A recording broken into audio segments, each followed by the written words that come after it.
Okay, we'll get started. So today's session is all about back to basics nutrition. Sometimes I think that we like to make this way harder than it has to be when we're kind of wanting to get our goals accomplished when it comes to our health and wellness. But I think what we have to kind of understand is that diet culture and different food rules have really kind of messed with us, and it's not really allowing us to actually accomplish our goals. And I'm seeing things in people on a regular basis in my practice where people are struggling with blood sugar dysregulation. They're struggling with other hormone imbalances like thyroid hormone as well as sex hormone imbalances, and they have no idea. The only way they even think about it is if they hear someone else maybe talk about it and they start kind of investigating. But a lot of times, the things that we are struggling with our health is just we're not using basic nutrition principles. So that's what this is about, especially as you embark on your new challenge with working out. And I'm glad to be here to explain all this for you, kind of get you started in the right direction. So to start, my name is Tiffany. I'm a board certified and licensed nutritionist. And I came to this space because I struggled with mostly my biggest frustration was energy. I had none, even starting in my 20s, probably even going back further. And I kept going down all these rabbit holes, going to all kinds of doctor appointments, getting all kinds of prescriptions written for me. And then eventually it was found out that I had thyroid cancer and it had spread to my lymph nodes. And I thought maybe having that information would have helped me feel better and, by doing what I'm supposed to be doing, and that was the answer to all my problems. And I got worse. So that's when I knew I needed to do something different. And for me, I dug deep into the nutrition. I looked at it from a different perspective than I'd ever looked before. And that's what changed the trajectory for my health. Okay, so that is sort of the premise of why I started doing what I'm doing and why I'm here today to help you guys out in this vein with what you are trying to do with your goals. So I know you probably talk about different goal setting. Everybody has different goals. I'm not going to get into that today. That's not really this is not really the place for it at the moment, but just think about what you want and how you're going to get there. And then, but also think about what will you be able to do? So sometimes, and I do this myself, sometimes what we do is I don't know, we put in too many rules or we have, for example, I'm going to work out for 60 minutes, 7 days a week for the first month of January or whatever. And it's unattainable because life happens or running around picking up kids, right, Cindy? Other things get in the way. And so then we feel like we've failed before we even started. So look about what's actually attainable, what's sustainable, set yourself up for success versus already setting yourself up for failure, 'cause that's what we tend to do right away. So what gets in your way? So if you look at every month of the calendar year, you're going to be able to look at things and go, well, there's a birthday or there's a holiday or we're going to travel this time or that time. So sometimes we don't ever really get started. But that's where you can lean in to those basics of nutrition to keep you mostly on your plan and working towards your goals rather than being completely on something or completely off of it. Like there's no in between. So we want to make this basic nutrition kind of the in between. So let's get to it. If anybody, like I said, if you have any questions, or want to comment in anything or whatever, just interrupt me, let me know, and we'll go from there. All right, so the back to basics eating, it's going to look like I have a thing called it's actually called the Revitalize and Reenergize. I'll send this meal plan to you. It's just a very basic meal plan, but it's kind of focused on the three food groups, not the five group food groups, not the pyramid, not the my plate, not the whatever. It is proteins, fats, and carbs, your macronutrients. That's what we're going to focus on. There's much more to it than that. There's parts of those categories that we need to optimize and make, as optimal as possible with as far like the quality and the amount and all that kind of stuff.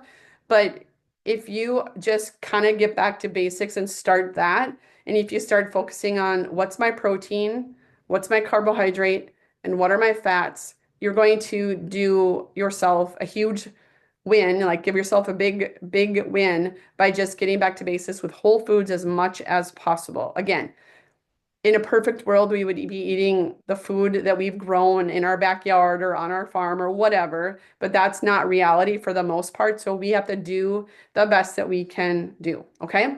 So think about what gets in your way when it comes to back to basics eating. The biggest thing that I hear of is time.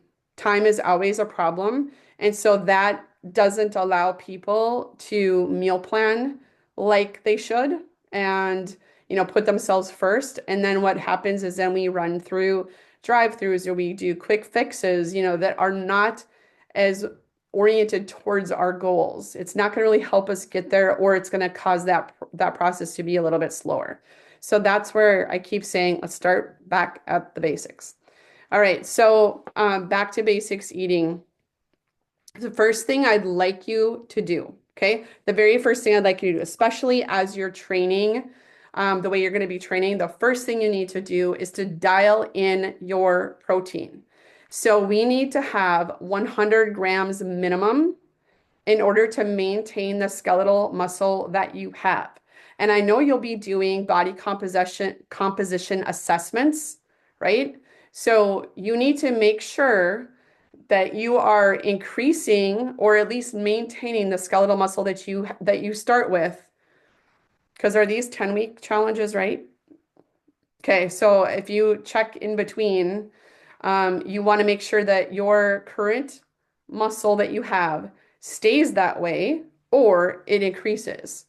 And then you want your body fat to come down. So really we're recomping your body. We're wanting to lose fat, not so much losing weight. Some people maybe don't even need to or want to lose weight, but we need to make sure we maintain that skeletal muscle no matter what your goal is. Okay, so you need to think about how much protein you are eating. So getting 100 grams a day, ideally you're going to balance that out between 3 meals, maybe a snack. And I know the meal plan that you guys have gotten has, I think, eating more often. I think up to 6 times a day potentially. I don't know if they've changed it up. I've talked with Robin about that. And she, she's aware that there's a difference there in the recommendations. And the reason for my recommendations are based on blood sugar dysregulation. And even if you don't have it, a lot of people have it. When I say even if you don't have it, meaning you may have had labs done and nothing seems to be off. Everything looks normal. No one's ever addressed it with you, but also often we see numbers that are leaning towards that. They're maybe not diagnosed as prediabetes or anything like that or insulin resistant, but it's common. So this is the reason why we need to do this so that you can level out throughout the day. Okay. So figure out how many grams of protein you're going to need. And like I said, if you haven't met that 100 gram per day minimum, then get to that point. So the whole goal is to start with where you're at and then build from there and make it better. So for example, if you're getting 60 grams a day, if you would like take a, food journal or something like that, track it for 3 days, 5 days, something like that of typical days of eating. And then I want you to average it out. And if you end up eating like 60 grams of protein or 80 grams of protein or whatever, you need to work your first goal is to get to that 100.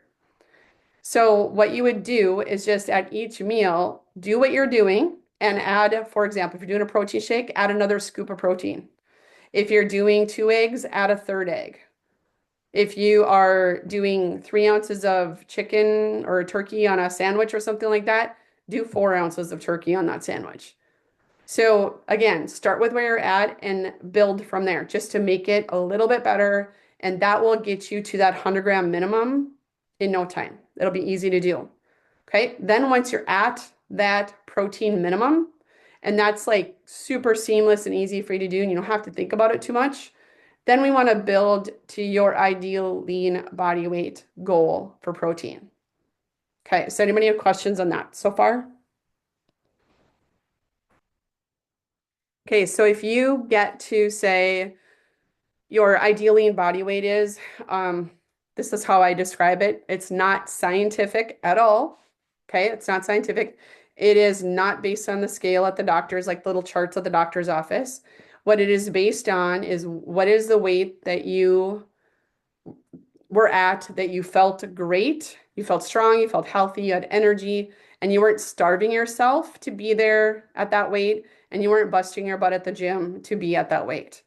Think of what that weight is. And honestly, if you don't know that weight, that's okay. Some people don't. Some people maybe feel like they've never been that weight, and that's okay. So then I can give a general recommendation. So the recommendation is unless you have like a kidney disease or something like that. Like, so this is not for those people. So if you are someone who has kidney disease, this is not for you. You're going to do much less than this. But if you are normal, healthy, and don't have, any of those types of conditions, you're going to want to do 1 gram of protein per pound of ideal lean body weight. Okay. So that means if your ideal lean body weight is 150 pounds, you need to have 150 grams of protein. This is to ensure the building of that skeletal muscle. The recommendations you hear out in the world are way less than that. Way, way less than that. There's more and more research and studies showing, why that's important to change that, especially for women. I feel like, especially women think, oh, I don't need protein. I don't want to get too bulky when I work out. People are afraid of that. I think those are old recommendations, old thought processes, I hope. So don't do that, right? Use that dietary protein to build and maintain that skeletal muscle. And I'm just going to do a quick list of the things proteins do in our body. They make our antibodies. Proteins make our antibodies, meaning that helps us fight infection, colds, flus, sinus infections, whatever it might be. It helps us fight those off. It makes enzymes. Enzymes are made from proteins. Enzymes make all the wheels and cycles in your body, all those things you learn in high school biology. It makes your body go. Okay. It makes your body do all of those chemical reactions in your body that keep you alive. It makes hormones. It helps to prevent, or actually, it helps to build your bone. Protein is really important for bone health. I don't know, like growth hormone helps you sleep, it helps you make brain chemicals so that you can have a good and balanced mood. It increases your satiety. So you're not looking for the sweet treat or the carby treat, the salty treat. Even after you eat a meal, how many times do you hear people talk about, I just ate my meal and I always need something sweet afterwards? Maybe you didn't have enough protein in that meal. Check that out. As you do that over time, you'll notice that you're able to eat in those 3 containers a day and then maybe a snack as the fourth container, depending on wherever you feel like you need it. And also you need to fuel your workouts too. If you feel depleted, if you feel hungry, don't go to your workout fasted. If you are feeling sluggish to begin with, give yourself some good complex carb, and we'll talk about that next, to help fuel that along. Don't starve yourself. Don't only eat in those 3 containers and maybe a snack. If you're actually hungry or if you're doing something a lot more intense, then fuel your body. Okay, what can you do to nurture and give your body the most that it needs? Okay, so step 1 is protein forward thinking. When you're looking at what I'm going to eat today, first thing, what's my protein going to be? Okay, first thing is what's my protein going to be? All right, so then we're going to talk about produce. I just want to look at something. Okay, produce is going to fall under, and I want these to be your primary sources, not only, but primary sources of carbohydrates. Okay, so veggies, whether they're starchy carbs or not, or non-starchy carbs, like most of these in this picture are going to be non-starchy, it looks like, for the most part. Starchy carbs would look like sweet potatoes. I guess carrots would be considered a little more starchy. Beets, probably. Any root vegetable would be more of that starchy carb. Those are going to be good for you for fueling your body. You can eat vegetables in the morning. You can saute those with eggs. You can do that kind of stuff. You can have that in a, egg scramble and that kind of thing. That's all going to help not only fuel your workouts, but all the colors in this picture even are showing all the chemicals in those foods that actually help to enhance your health. They're antioxidants. Those colors mean something. They do something in your body. So making sure you're adding a wide variety of produce because that not only because of the antioxidant status, it's giving you good quality carbohydrates that aren't going to jack with your blood sugar, but it's also going to help improve your gut health. So if you're sitting and listening to this, if you're listening to it on the replay and you struggle with bloating or you struggle with constipation or diarrhea or acid reflux or any of those kinds of things, if you start eating a variety of produce, you're going to have better gut health and that will help it drastically. Okay, so that's a big thing. Not only that, but then you're getting yourself some good carbohydrates. Now let's look at another thing about carbohydrates. We know with sugar, like we know these little jelly belly things, we know that those are sugar. We know those aren't good for us. You don't need me to tell you that, right? What we need to kind of look at is that anything that is a carbohydrate, whether it's the vegetables and the fruit I showed you on the other page, or the stuff I'm showing you, like the candies, sodas, crackers, cereal, those things, those all turn to glucose in the body. That glucose then requires insulin to take that glucose and put it into the cells of the body to be used for energy. Okay? So if you are filling up on these categories over here, you're going to be giving your body fast carbs. You're going to, kind of burn through them quickly, and then they're going to be out of your system because your insulin's going to take care of it, get it into your cells, and then that's going to set you up to crave a little bit more. And then I need a little bit more. I could use a little snack here, maybe just a handful of this, maybe just a handful of that. And a lot of people do this up until bedtime. And this causes this vicious cycle of poorly regulated glucose and insulin, even if you're not diagnosed with insulin resistance, prediabetes, or diabetes. I've worked with people with type 1 diabetes that have been able to lower their need for insulin just by changing up their diet, by starting with protein. So some of the sugars that you find in some natural foods are going to be fruits and veggies. They're going to naturally have a little bit of sugar in them, right? There's carbohydrates in them, but fruits and veggies, because of the fiber, because of all the antioxidants and things, they're going to convert less into glucose than obviously this candy or sodas.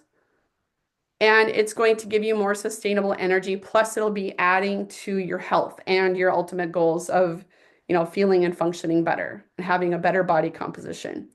Then there's things like stevia leaf. I didn't put monk fruit on here. That's another thing that's a good kind of sweet alternative for baking or in different products and things. And then there's something else that's a little bit new-ish. But the studies on it are more new about how they are actually supportive of health, and it's called allulose. Like I think it's a 15 gram, I think it's a 15 gram serving per day has been shown to be beneficial. You can kind of look that up. I won't get into that too much, but that is something that could be beneficial for supporting some gut health and that kind of thing, and allow you a little bit of a sweet situation. But I guarantee if you're prioritizing protein, you're going to lessen your need for the sweet or the salty or whatever your, kind of thing is. Any questions so far?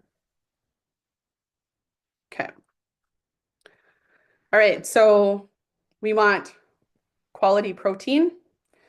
We want carbohydrates, mostly in the form of produce, whether they're starchy carbs or not, starchy or non-starchy. And I think I kind of wrapped it into here. I'm not saying you should not eat grains. I think you can eat grains as a starchy carb, right? So like rice, quinoa, things like that. But if you kind of suspect, if you have a lot of sugar cravings, or if you feel like you're always thinking about what's my next meal going to be, you might need to moderate the size of your serving. So where, if you go to a restaurant, the serving is probably like 3 cups of rice or something crazy like that. what you probably would do when you're at home is make it in maybe a half cup portion or a quarter cup portion, depending on how your symptoms are. So, what I would say is moderate the size of a grain and also probably put those in your system when it's more closely related to the timing of, intense workout or, some kind of activity so that it helps with insulin sensitivity. So, in part of my practice, I work with people doing continuous glucose monitors. So, I see data on this all the time. And it's crazy how it can vary between person to person. One person might be able to eat jasmine rice for like a whole cup of it. And the next person might be able to have like a quarter cup and their blood sugar goes through the window. And the person that ate the bigger serving, it's like nothing. It's no big deal. But we have to look at when are you eating it and how you're eating it. Never eat, here's one tip you can take, never eat a naked carb. Okay? So always couple your carb with protein. How often people talk about, I just had popcorn or I just had a handful of crackers. Most people don't put like, maybe a piece of fruit and a cheese stick or a beef stick or something with the fruit. Have something with it that will help that whole blood sugar glucose response and then tamp down any cravings you may have. So protein, so just the way to reduce the sugar, proteins, veggies, eating balanced. And then there's fat that a lot of times will come with the protein. So that kind of naturally comes with for some cuts of protein. But boosting the protein intake, if you're bringing a bunch of those produce, different types of produce or plants in general in, you're increasing your fiber intake. And if you're eating that balanced macro diet, that will help reduce the sugar and sweet cravings and even some of the salty cravings that people have too. I think some people say that they're either a sweet person or a salty person. Some people will toggle back and forth, but I feel like mostly it's one way or the other. And I can almost guarantee that if you really start focusing in on the protein, you're going to dial those cravings down. This will in turn, and that's what I love about stuff like this, is like you do one thing and it will help like 10 other things. So by ensuring that you're eating kind of a balanced macro diet, not only with the protein, but if you're adding all kinds of different produce in and plants in, you're going to be naturally just improving your gut health symptoms. And I know a lot of people will say to me, I don't have any gut issues. I don't have any crazy symptoms. This is normal to me. But I guarantee you, we get used to feeling kind of like even if it's our normal, it doesn't mean it's healthy. And again, I don't know you guys. I don't know exactly what's going on with your gut health, but often I hear people talk about, oh, I'm good with that. And then we get into a one-on-one and it's like, okay, that's normal for you, but that's actually not healthy. So like we kind of get used to feeling crappy. We just kind of do. So there's a study that shows that people who eat 30 types of plants per week have overall better gut health, which leads to overall better health in all conditions. And this was even over people who claim they are vegans. So, what is a plant? So, it's not just like when I first say that to people, sometimes they're like, I can't eat that many vegetables. Nope, it's plants. So, veggies, fruit, nuts and seeds, grains, it's all the things that come from the ground, right? So, what you could do is kind of gamify it. If you have kids, this would be a good way to get them in on the deal too, and learning about balanced nutrition and also getting away from the idea. I was talking to a patient earlier today, and their mindset, and it just kind of clicked for them that they would have like kid foods where like which was junk food, like Cheetos and whatever else for the kids because they're young and they're skinny and they can handle it and they burn off all this energy. Well, it doesn't actually make their processes in the body function any better. They may be able to burn off, so they're not getting overweight or whatever at a young age, but it's not contributing to their health and it eventually will take away if they don't know how to eat properly. So use that 30 types of plants idea as a little tool. You can gamify if you have kids and, maybe have a little family contest and talk about how many plants did you eat today. And it doesn't have to be like a full, especially with kids, it doesn't have to be like a full serving of each type of plant, but just to get them oriented towards thinking about that and yourself too, because we have gotten so far away from things that we focus more on, again, kind of quick fixes, packaged foods, things that are easy go-to things. But we're not, looking at what is the whole food, what is the whole food version of this, and looking at how it actually functions and helps our body feel better. So those are the kinds of things that you can just, I guess, like I said, I call them back to basics eating.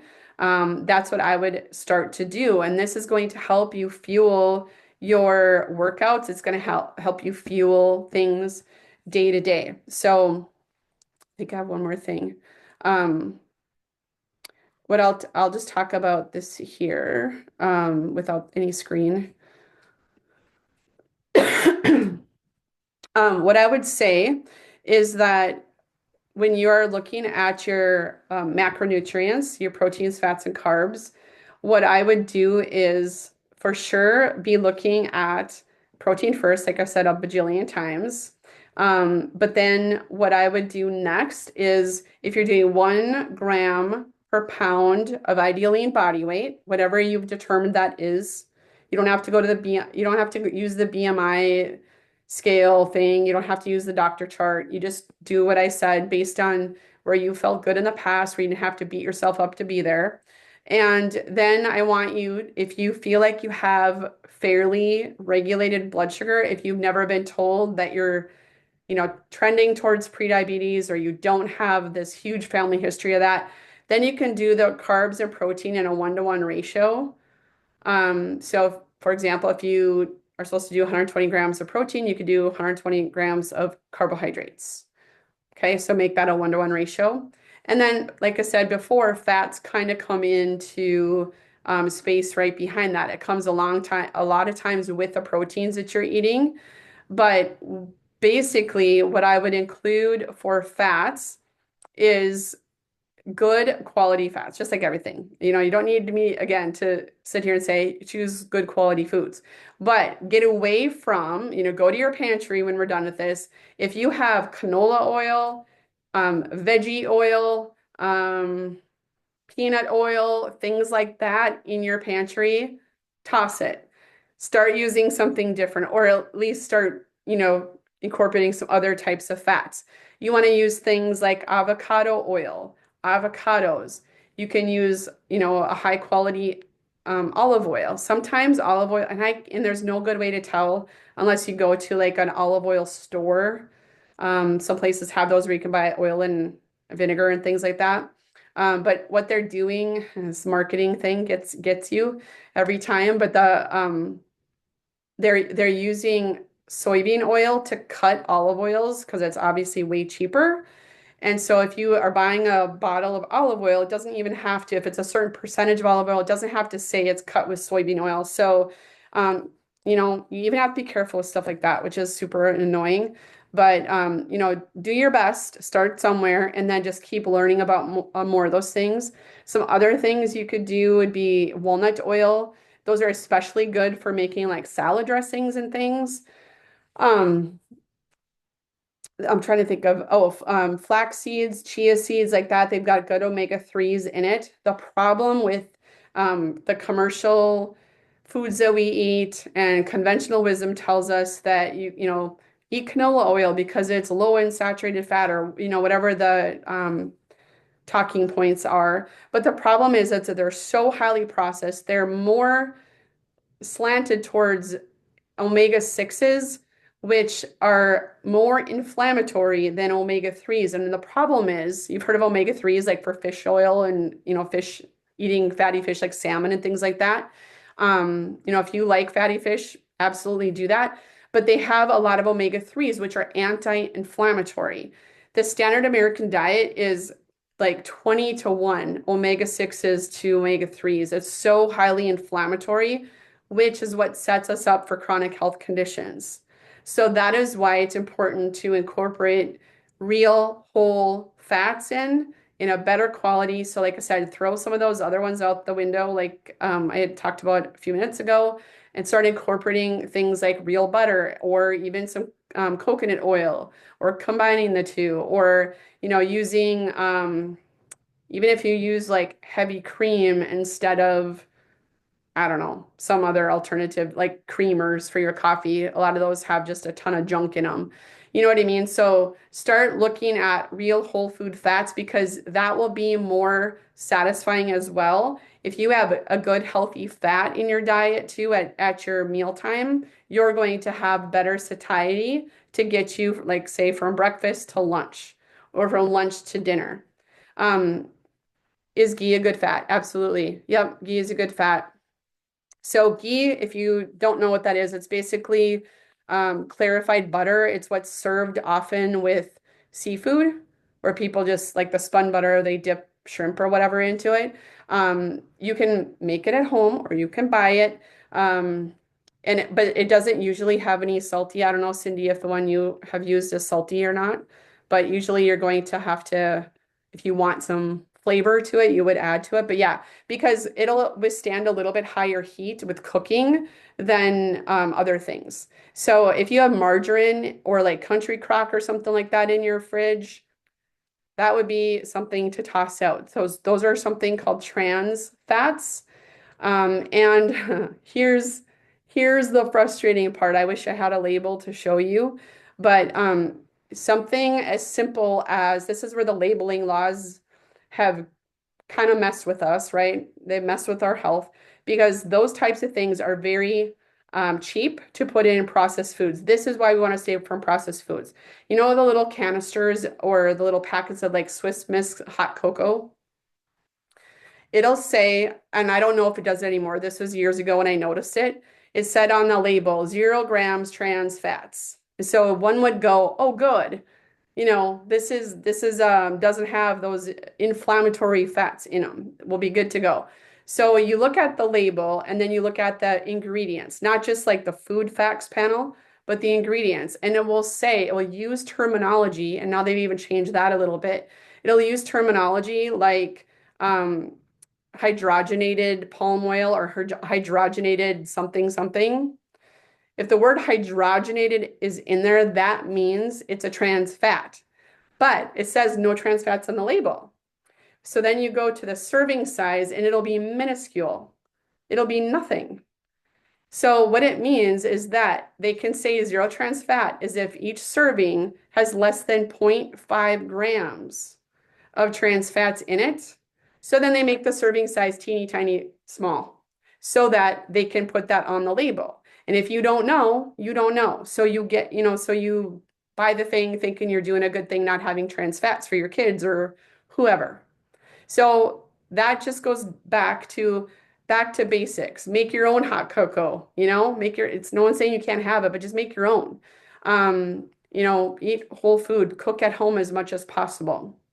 So that's where, when you do cook with foods, using those real fats like the olive oil, the coconut oil, the avocado oil. Avocado is actually it's better for it has a higher smoke point. So I will make like what's it called? It's kind of like an Asian, like a sweet and sour type of thing where you have a little bit of breading.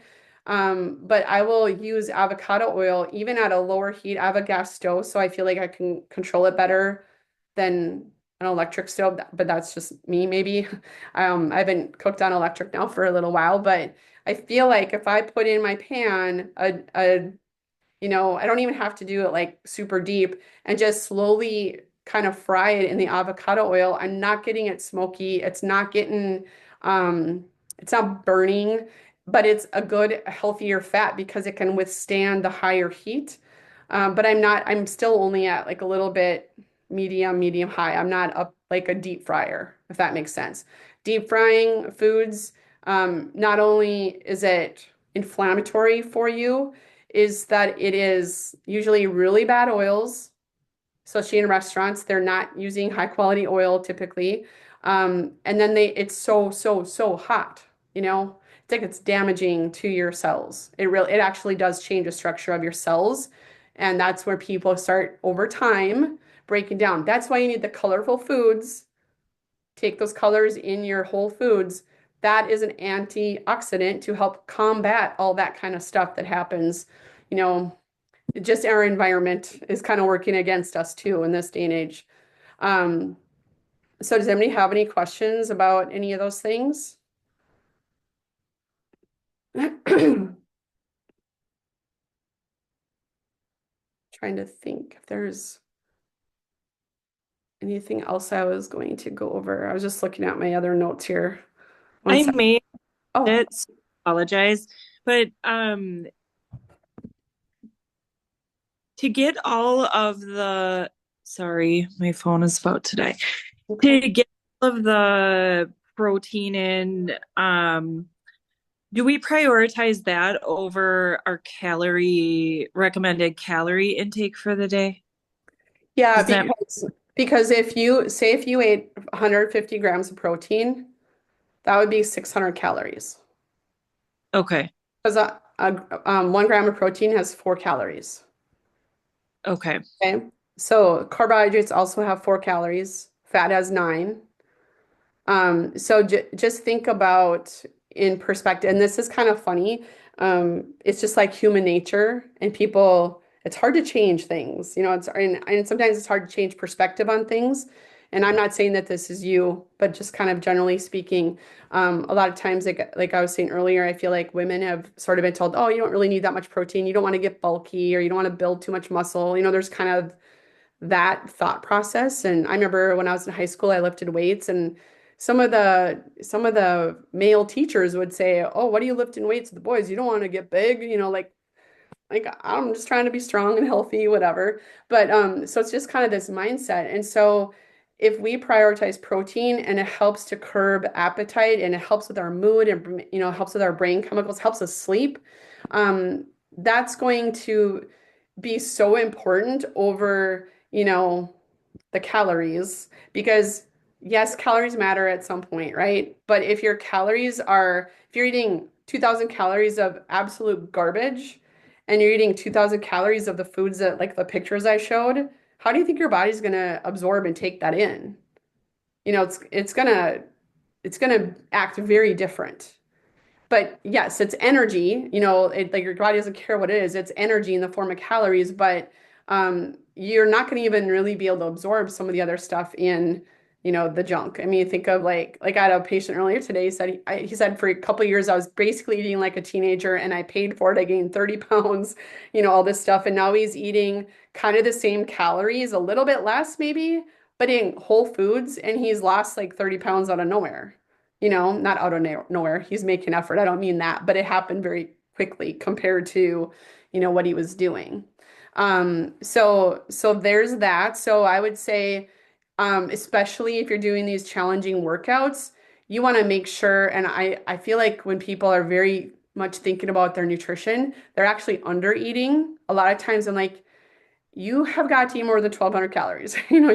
You've got to. And if you are getting a weight loss stall and I look at your food journal and you're working out the way you're working out and you're eating only 1,200 calories, you're 100% going to be losing muscle. You're going to down regulate your metabolism and you're going to gain the weight back quicker than ever.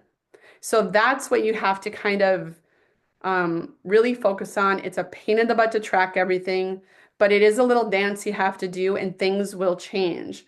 I was working with someone actually who was doing these 10-week challenges and looking at her food journal. She was journaling in Chronometer, and she lost about 3 pounds of muscle. And then we look at the calories, and she was very much under eating. So but with that being said, don't go, oh, I'm under my calories. It's 9 o'clock at night. Let me just pound some whatever. That's not going to be good for your sleep. Prioritizing sleeping is going to be a big thing too with your progress, especially if um weight loss or weight that's been accumulating in the middle or whatever. That's the stuff I hear from people all the time. So I'm just, relaying that information. If you're not sleeping, that's going to be really hard to get that in check too. And if you're getting up at dark 30 to go to these workouts, some of you, I don't know what the class times are. you're going to want to get your Z's too to help make this happen. Um, there was one other thing that you said, Cindy, that made me what did you ask about the calories? Is there something else you said too? I don't think so. It was about whether or not, like to prioritize the protein over the calories. I don't think so, though. Okay, maybe that was it. The Yeah. other thing I would say when you're starting to do this and prioritize the protein, well, I think the kind of the road I was going down is people say, "Oh, I'm too full. I can't eat any more protein. I'm stuffed." But then human nature, we're like, "Oh, but I can put down a bag of Skinny Pop when I'm watching Netflix, no problem." Like a lot of people, it's just what people tell me, and somehow we find a way for things like the goodies to kind of fit into our stomach, even though if we're full from the protein. So then the point is, if you do the protein first, that need or that even ability to take any more food in, it's going to be like, whatever. It's just not going to be a thing. And then you're going to be putting the right things in your body for sure. Um, Gosh, I keep losing it. This is my, I think my 10th call today. So I'm combining so many things in my talk about this because I kind of repeat some of the same things. But I think that bottom line is just looking at what can I do for the protein. Start with where you're at, make it better. So do your average for a few days of a typical eating. If you're, it wouldn't make sense for you to use your time over the holidays or on a vacation or whatever as your normal food intake or whatever. So do it on your normal days. And then what I would also suggest, especially if you're kind of at the beginning of your challenge, I would once a week, it doesn't matter what day of the week, and I would take a bullet point list. You can do it on your phone. You could just do it in a notebook. Don't have to put a bunch of time into it. And just jot down every symptom you have and every symptom you feel. I don't care if it's like energy. I don't care if you have maybe you're breaking out, maybe your hair is thinning, joint pain, backache, whatever it is. Write everything down just once a week. Write it down, put it away, set it aside. And then, each week, especially through this challenge, if not, to keep going, and what you'll see is we get used to feeling how we're feeling. We think we're going to remember how we're feeling or what we're thinking, like, oh, I have this thing going on with my right shoulder. You think you're going to remember it, but the time goes by and you forget. So write it down, or write it down, or write it down. And I guarantee you look back and you'll be able to see things that you probably don't really recognize until either you notice it or maybe someone else notices it. One of the big things that I have noticed with working with people, oftentimes it's the spouse who will notice things changing. And I'll be on a call and I'll hear the spouse in the background and they'll say, "You don't do this anymore." Like clearing your throat, like, how always clearing throat when they've gone dairy free or something like that. And their spouse notices it before they notice it, and they're the one doing the work. So that's why I say to do that, because that will help you again tie back what you're eating, how you're behaving, as far as like the choices of foods or sneaking in little things here and there, whatever. You will tie that back to your symptoms, and then that allows you to be more motivated to keep it rolling, right? Like there's a why behind what you're doing. Like, yeah, I don't have cravings anymore. Me eating 150 grams of protein is doing the job. Like that actually makes me want to keep doing that so that I'm not constantly looking for the next fix of a sugar craving or whatever it is. Okay. So that's the reason behind it. Um, because I think we've gotten so far away from out of touch of like how our body feels compared to what we're doing. People have, it blows my mind every day. People, I'll say, well, how do you feel when you eat this, that, or the other thing? And they have no clue because they're just eating on like autopilot or something. So then just be mindful of that too. This will help you be mindful of how you're eating and how you're feeling. So, any other thoughts, questions? Is there any other information you would like that's kind of a back to basics thing, or is it too much, too little?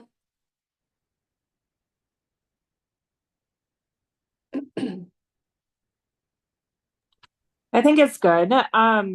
I could use some helpful protein ideas for on the go, Okay. honestly. Um, just because I live a lot in my vehicle, running around or like being out at, say, a tournament all weekend long or whatever. Ugh, Um, yeah, I get that. I just have a very hard time getting enough protein in. Okay. So, So I because can it's give you simple one things, but want to go for, right? Like I am in the habit of grabbing, the quick, tasty, crunchy snacks or whatever. absolutely. Yeah. So, Okay. And then Danielle, did you have something to say too? I would say I'm the same with Cindy. Like, I struggle with, like, right now I'm hitting 100 grams of protein. Like, the Awesome. last month I've been hitting 100 grams of protein, but then I'm hitting, like, my calorie limit with that 100 grams of protein. And just like being able to continue to up it, but like also be hitting that, like, calorie amount and those on the go, like, Hmm. quick Yeah. snacks. I know like there's like yogurt and chomps, like meat sticks and Hmm. all that, but just being able to hit that protein like 150 is a lot. So Yeah. Yeah. And that's again, if that's your ideal lean body weight, and that's like kind of think of it as like a stretch goal, like to get towards, or basically don't go below 100, in case, especially while you're working out like this. And hopefully you continue, working out where it has some demand and challenge in your body. So some other things you could do is, of course, protein shakes. Not all protein shakes are created equal. Some have a ton of garbage in them. I can send when this gets sent to you, I can send our recommendation with a link with a coupon code. You can use it or not. It's a bone broth protein powder. It's high quality, has very little ingredients in it, and it like my kids through middle and high school would use it. It's 21 grams per scoop. Um, my preference is to actually put it in one of like a Ninja blender kind of thing, the high speed blender versus just shaking it up. That's the only thing, but it does take like 2 seconds to do. I just do ice, water, and the protein. So of course there's those types of things. I would say a healthy quality protein powder over the on the go already liquid proteins. There's very few that are actually good quality, but honestly, if you have no other option, I'd rather you do that than go for, to, the fast food store for whatever. So just saying that. There's also these things, they're in the refrigerator section I know they're at Target. I don't know. I think I've seen them no, I know I've seen them at Costco, but are they PB bars? Peanut butter. I can't, where's my phone? I can't remember the name of it. But if you like peanut butter, you'll like how delicious they are. But they're like 17 or 18 grams of protein. I was just gonna try to look it up quick. And those would be good on the go. Let's see, I didn't lose everybody. Okay, I didn't lose anybody here. Um, but they kind of have to be refrigerated. Yeah. Oh, the perfect bar. So I'll just share it quick so you can see what it looks like. These guys right here, the perfect bar. Um, Like I said, at Target, they're in the refrigerator section right by the produce. And especially now, if you kept in your car, it would not be a problem. But in the summer, it might be a little bit different. I personally like the peanut butter one the best. This one's dark chocolate peanut butter and sea salt. That's good too. I just like the peanut butter one preference. That's my preference. These kind protein bars, I would say, are they're not going to give you a ton of protein. I think it's only like 7 or 8 grams. It's not going to be a huge amount, but it's going to be a little bit better. Um,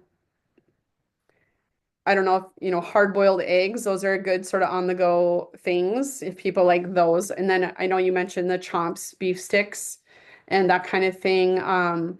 There's also something called, oh, I wish I had it. I'd run and get it, but I won't do that to you. But it's called Magic Spoon, and there's different cereals that are, I think they're considered like keto cereal, but they also have some granola that has some protein in it. And but it's not sugary and carby, like not carbs in like a non-productive way. So take a look at that. I saw the Magic Spoon granola at Target too recently. I think that's where I bought some. It's not cheap, but it is just a nice quick little thing you can have to fill you, tide you over if you're sitting in the car at the tournament, whatever. And I know what kind of stuff they serve at those tournaments. It's crazy, but that's how they do it. That's just, I don't know. Um, so does that help a little bit? There's other things like my daughter, I don't know the exact recipe. I'm sure it's on TikTok or something, but it's Greek yogurt, plain Greek yogurt, I think an egg, some oats, there's something else in there, blends it up. It's a protein pancake, and I want to say she mapped it out, and it was like 28 grams of protein for this, and they look and smell delicious. And I tasted a little corner, and they're not maybe as fluffy as a normal pancake, but the flavor, and I don't know. I'm like, she's been gone, so I need to get the recipe now and then make it up. So I could send that too in the email. But yeah, I think it's plain Greek yogurt, egg, oats. I don't know what else. I'll take a look. I'm sure, like you said, I said you can Google it or something, but I know they have one like that with cottage cheese probably too. Like cottage cheese is a new food all of a sudden for people. Um, but anyway, it makes a nice little stack of pancakes, and they're actually really delicious. And like I said, they're 28 grams. Are they on the go type of food? I don't know. Maybe if you cooled them down, you could have them in the car with you. I don't know. I haven't experimented with them too much, but that's what I would probably try to do. Or another thing is make like a giant egg bake kind of thing. And what I would do is like look at ways you can pack it full of nutrients. So I have a big cast iron pan. Like it could hurt someone badly. If they came into your house and you needed a weapon, that would be it. It's so heavy, but it's big. But I will put like a little bit of hash browns in it and crisp those up. And then I'll just put like 12 eggs in it. I'll put some sausage in it, either turkey sausage or whatever I have. Various vegetables. Usually I'll saute the vegetables like the onions, peppers, some garlic, maybe throw some, well, my family doesn't like mushrooms, but I would put mushrooms in it. Do all kinds of different vegetables, maybe even some spinach. I don't know, whatever you like. And then I like red or green chilies in there too, a little spice. And then pour it on top with the eggs, get it in there, and then just put it all in the oven. Just bake it in the oven, and that will give you several servings of protein, and you can, refrigerate it, you can freeze it, heat it up, and then on the go. Or if you like, I mean, if you can eat it cold, you can eat it cold at the tournament or on the way there or whatever. So do things like that. Some of it will take more planning than others, of course, but um, I think that would be the way to start. So hopefully that gives some good ideas. All Yeah, right. thank you. Yeah, you're welcome. You're welcome. Um, there's another thing. You could take plain yogurt and throw some PB2, like if you like peanut butter, PB2 powder in it. That has not a ton, has a little bit more protein. And then you could mix some protein powder into it, like that beef protein powder too. But I wouldn't do like a whole scoop. I think that would be too gritty. You'd have to have a lot of yogurt, I think, to make that work. But sometimes I will put the protein powder, the chocolate one, in my coffee and make a mocha. But yeah, but you have to use one of those little frother, high powered little things. You have to use a big enough cup so it doesn't explode out the, because I've done that. So that will help that's 21 grams protein in your coffee.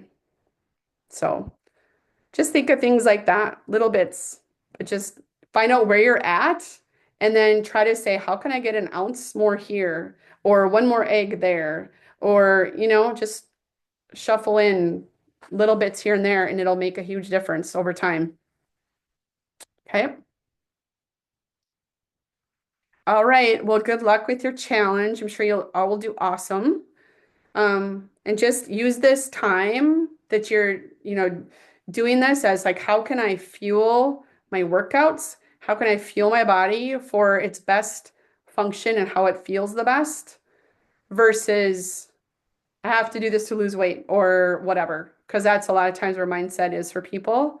Yes, that will probably be a side effect of it if that's your goal or if you need to.